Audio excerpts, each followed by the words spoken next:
Emotion and outrage from someone impacted by the deadly UPS plane crash. The owner of Gray A Auto Parts says 2 days of hearings with federal investigators raise even more questions. DeAndrea Turner is live along Grade Lane tonight with what stood out most. DeAndrea. Hey, Rick. Well, when he came back to the Grade A site here, the only thing that he came back to is destruction. And now after he was in that NTSB hearing for the last 2 days, he says that it was so hard to sit through.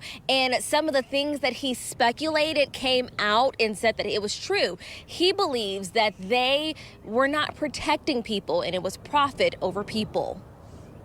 When I was boarding the plane to come home from D.C., someone who was also in the hearings walked up to me and said, who I didn't even know, "Are you even comfortable getting on this airplane after you sat through those hearings to see how these companies work together?"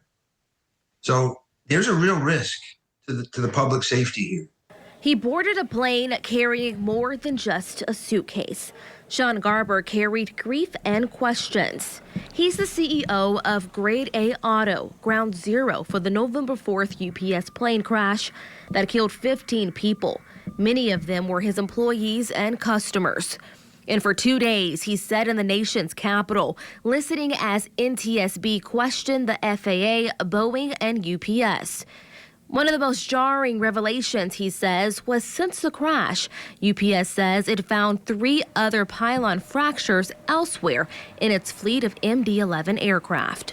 So for us to sit there, it was hard to hear it. It was hard to be in that room. It was hard to see the families, other families that were impacted by it. The themes in this entire hearing was transparency, communication, and the missed warning signs from each party involved. A major concession from the FAA on day 2, the spherical bearing tied to the damage into the lugs of the engine that fell off the plane's wing should now be considered a principal structural element, which means it would require regular inspection.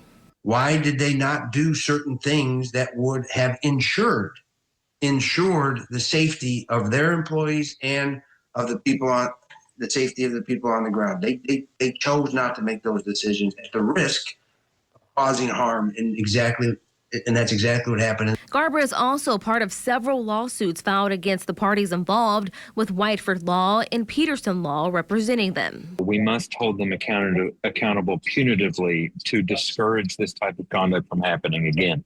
Without that kind of accountability, there is a risk that these kinds of things will happen again.